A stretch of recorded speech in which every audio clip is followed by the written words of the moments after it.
Hi, my name is Dr. Ruth Walker. I am a professor at the University of Tennessee at Chattanooga, and what I want to do in this video today is just go over some of the very basics of the graduate school preparation process. So I want to talk to you a little bit about the different options that you have in terms of graduate school programs. I want to talk to you about how you can make yourself competitive and the things that you should be doing now to make sure that you are competitive. And I also want to talk to you a little bit about just a broad introduction to the graduate school preparation process. So the first question you want to ask yourself is a graduate degree needed for your desired career path?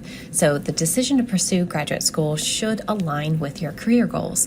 Once you graduate with your bachelor's degree, you have the option of starting a career, of continuing your education in graduate school, or a mixture of both.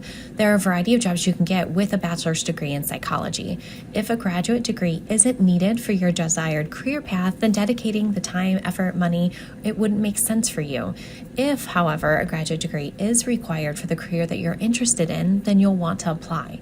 For example, if you're interested in being a school psychologist or a professional counselor, both of those jobs require a master's degree, so you would need to go on to graduate school for that. So I just want to point out, and I'll leave the link to this resource in the comments, that there are a variety of career options and jobs that you can get with just a bachelor's degree in psychology. So this is just showing you a little bit of that variety. I also have a careers in psychology website that has a more thorough list of job titles that link you to the Bureau of Labor Statistics website, as well as salary.com, to give you more information about really the plethora of options that you have with a bachelor's degree in psychology. So if a graduate degree is needed for your career path, then you still need to ask yourself a couple things. Am I willing to commit the time and money required to completing a graduate work? And am I ready to compete with other highly qualified students that are applying for the same programs that have limited number of spots? So what type of time commitment are we talking about? So for a master's degree, it's generally between 1 to 2 years if you're attending full-time. There are some accelerated programs available where you can complete a master's degree as little as a year. However, typically programs take at least 2 years to complete. There are also some programs like an EDS degree where you get a master's degree in school psychology that might take 3 years. So there's a little bit of variability there. For doctoral level programs, you're looking at between 4 to 7 years. Although it's possible to complete some PhD level programs in 4 years, 5 years is more typical for programs that aren't clinical or counseling based. So for example, I'm a developmental psychologist, and developmental, social, experimental, health, and cognitive psychology PhD programs can be completed in 5 years. That's how long it took me to complete my PhD. For clinical and counseling psychology programs, we are talking about some more time, because if you're going through a program like that, you also have to spend a year at an internship site. So you're typically spending at least 6 years completing the program.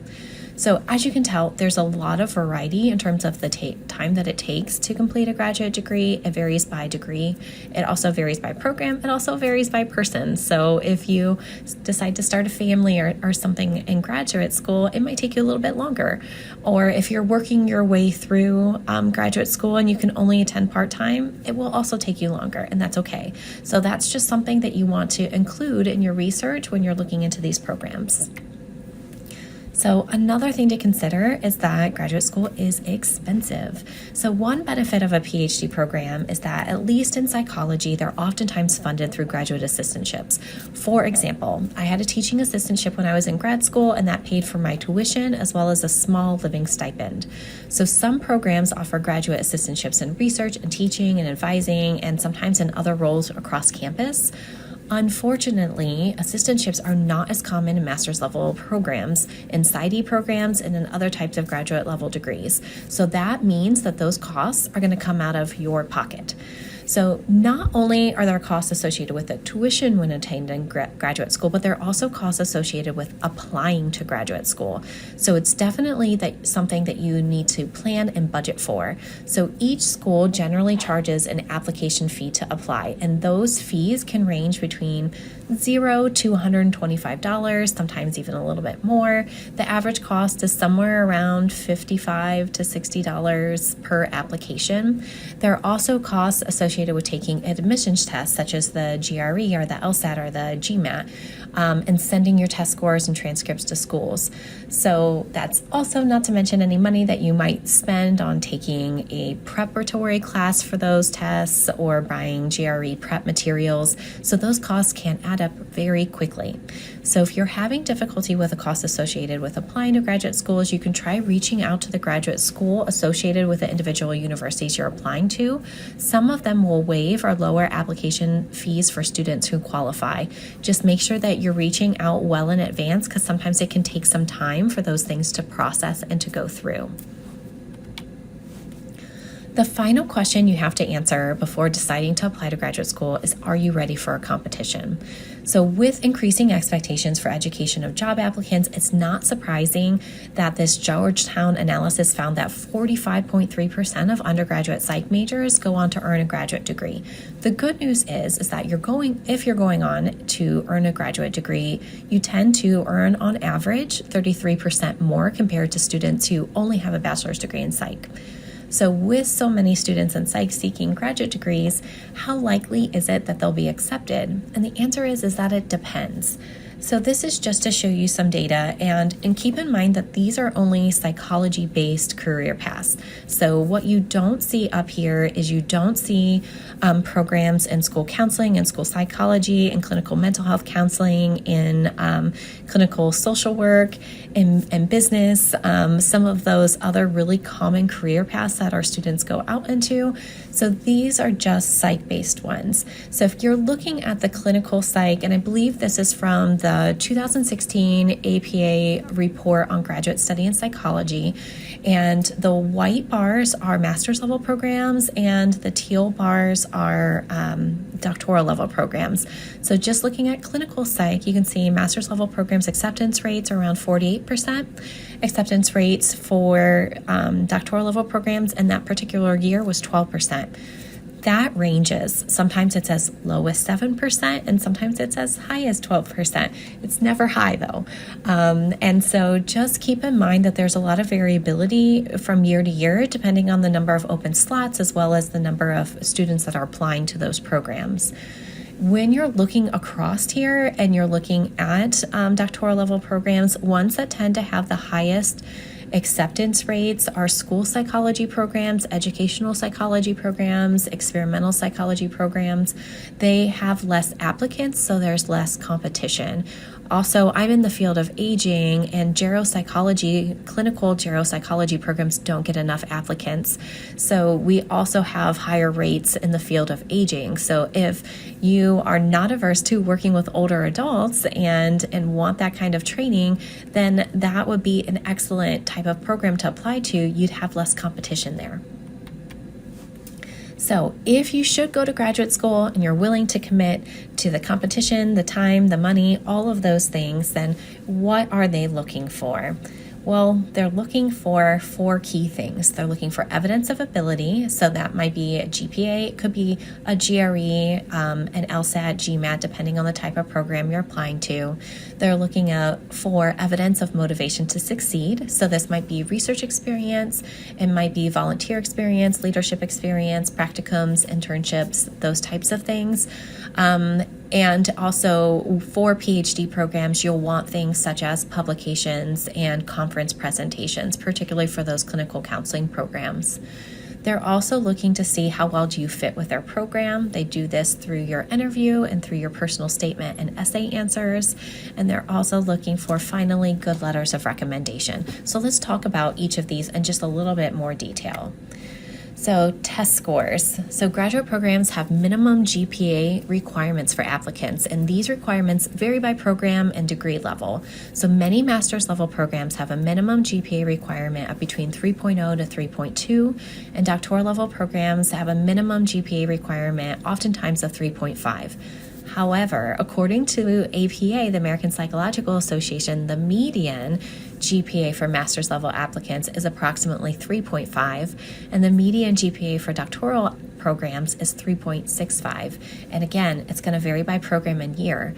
So the big takeaway here is that if you want to work hard to have the highest GPA possible to make you competitive when applying for graduate school. And although the importance varies by program and degree level, GRE scores are another way that graduate programs evaluate evidence of your academic ability. So average GRE test scores for applying to psych grad programs are 149 for quant, 152 for verbal. Student scores in the 90th percentile are 156 for quant and 163 for verbal. So you'll want to look at the minimum score requirements for the programs that you're applying to. You also want to see, do they even need them? Are they asking for them? Is it optional? If it is not necessary or required for the programs that you're applying to, then don't take it.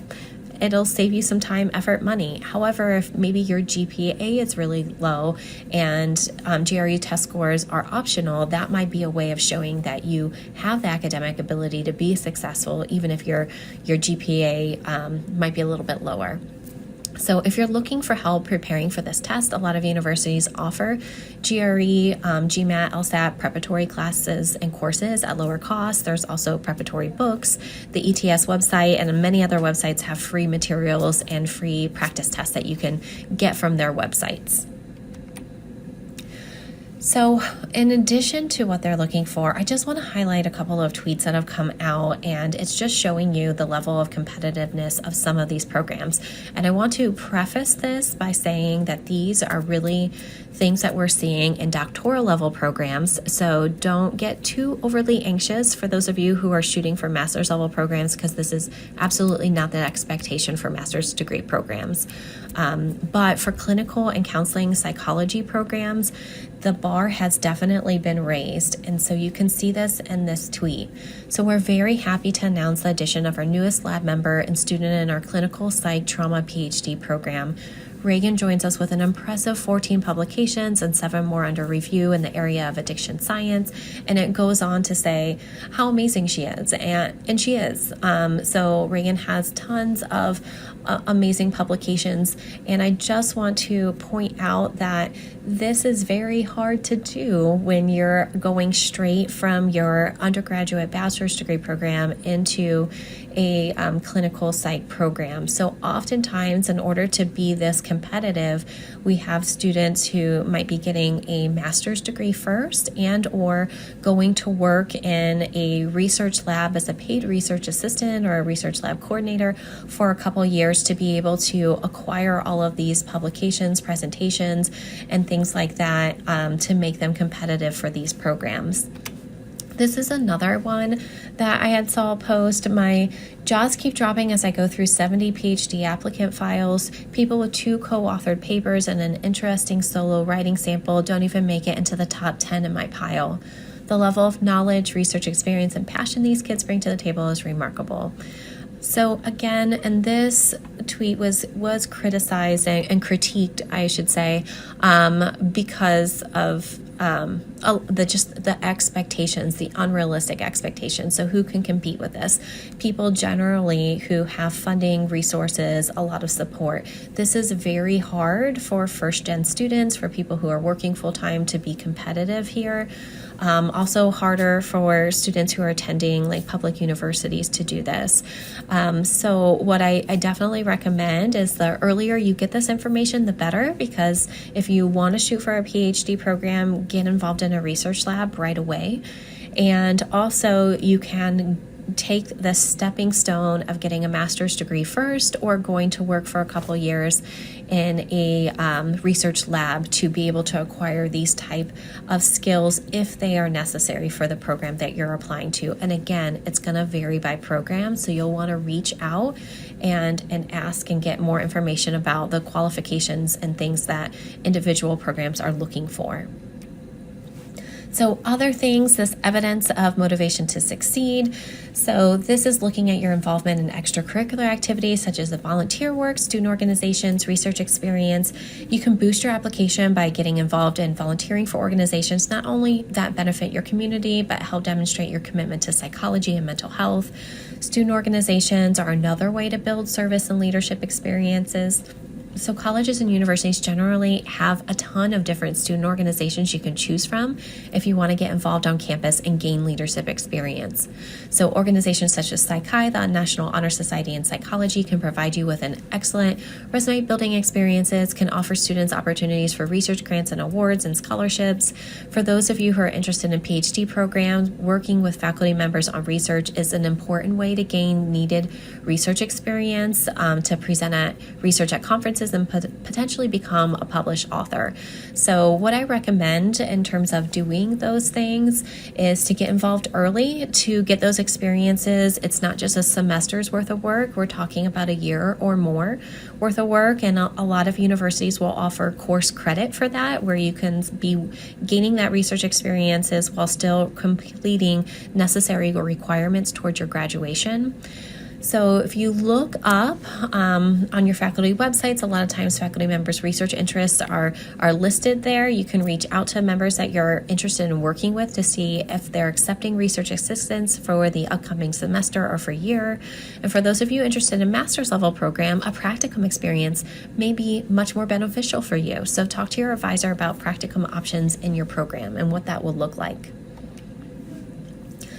So you can demonstrate that you fit a graduate program you're applying for in a couple of ways. So one, make sure that any academic or career goals mentioned in your personal statement or essays align with the mission and training offered by that program. Two, speak their language. So read a program's mission statement and incorporate their goals whenever possible into your personal statement and essay responses. Demonstrate that you're familiar with the language and expectations of the field. So for example, if you're applying to master's level programs in clinical mental health counseling, you'll want to be aware that the field of counseling is separate from psychology. Instead of being accredited by the American Psychological Association, counseling programs are accredited by the Council for Accreditation of Counseling and Related Educational Programs, or CACREP.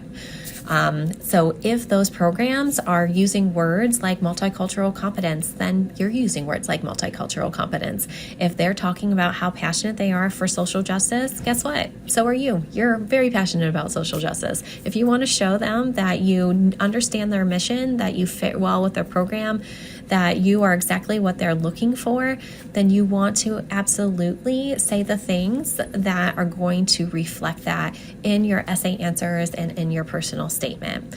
Also, research their faculty. For PhD in programs in psychology, and for some research-focused master's degree programs, you're often matched with faculty members who agree to supervise your thesis and or dissertation. So you want to mention faculty members that you would be interested in working with in your personal statement and your essay responses. You want to demonstrate that you're knowledgeable about their work, that you believe that you'd be a good fit to work with them.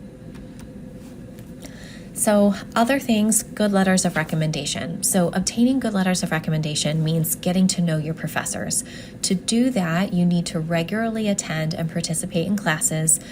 You need to obtain good grades in those classes. You need to have more than one point of contact. And so by that, I mean you need to get to know your professors by taking more than one class if you want them to write you a good letter of recommendation. So I don't get to know students well enough to write an in-depth letter of recommendation after only having them for one semester. And some of my classes are really large. I don't get to know my students individually unless they are taking time to come see me during my office hours, or if they later become a teaching assistant with me or a research assistant with me, or they take a second class with me. That's when I really get to know them well enough that I can write a good letter of recommendation. So I definitely recommend taking more than one class with faculty members, doing research, teaching opportunities, whatever it is that you can, work to get to know them better. When you're contacting faculty members to ask them to write letters of recommendation, it's a good practice to give them at least a month's notice, provide them with a list of the schools that you're applying to, the type of program, the application deadline, and information about how their letter will be submitted. Most of them, it's through an anonymous link that we receive. Many faculty members are also going to request a copy of your resume or your CV and any additional information that might help them to write that letter. Also, when you're reaching out to them, you want to say, can you write me a good letter of recommendation? That gives them the opportunity to voice any concerns that they might have about their ability to write you a good letter. So to recap, I just want to go through a brief timeline of things that you want to do. So you want to keep a high GPA, you want to get research experience or applied experience more important for those master's degree programs, field or practicum placements. You want to, if you can, obtain leadership or organizational involvement. You want to engage in volunteer work and service when possible. And again, that doesn't have to be like hours and hours every week or every month. You could go to your local food bank for a couple hours a month. And as long as you're regularly doing that, that shows that you're engaged. And get to know your professors. So what that looks like in a timeline is this. So your freshman through junior year, you're going to focus on getting good grades, you're going to participate in research, volunteer, field experience, service learning, and you're going to get to know your professors. Summer, your senior year, you're going to study for and take the GRE, the GMAT, the LSAT, if it's required and needed for the programs you're applying for.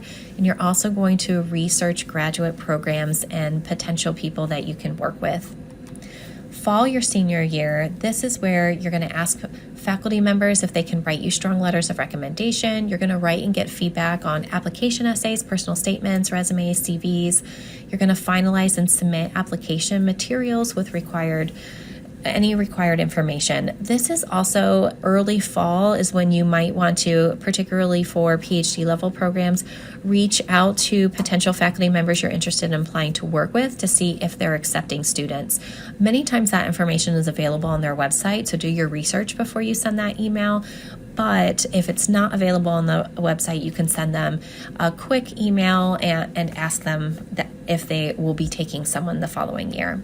And then spring, your senior year, this is when you're hopefully preparing for interviews, you're researching programs still, you have questions for interviewers and students ready, and you're deciding on a program. So know that this timeline does vary a little bit between master's and doctoral level programs. Doctoral level programs, the application deadlines are November 15th through December 1st typically. And for master's degree programs, sometimes they are also in the fall, but more often they're January through March in the spring. So just a quick reminder, not everyone has the same path. There are many things you can do with your bachelor's degree in psychology, so please look at those resources so you can get more information about all of these career paths and all of the ways that you can use your current bachelor's degree once you graduate. But also know that if you're interested in working with people to improve their mental health and well-being, there are a variety of ways that you can do that. And it's not only a clinical psych PhD. So these are all master's level paths. So applied behavioral analysis, school counseling, school psychology, those are all excellent career paths. And school counseling and school psychology, they always need more applicants. There's also clinical social work and public health, and there's licensed professional counselors, so clinical mental health counseling, marriage and family. All of these are paths and programs that you can take to work with people to improve their mental health and well-being. And then at the PhD level, the doctoral level, I should say, there are PhDs or a PsyD paths. So clinical, counseling, PsyD, school psychology, counselor education PhD programs, psychiatry, social work, applied behavioral analysis. These are all available at the doctoral level. So a ton of different paths and ways that you can get to this end goal of helping people improve their mental health and well-being. You just need to look into these programs, do the research, and find the path that's going to be right for you. And then finally, please see the video description for a list of additional resources. Leave your questions, and in the comments, I'd be happy to follow up and answer those as I'm able to.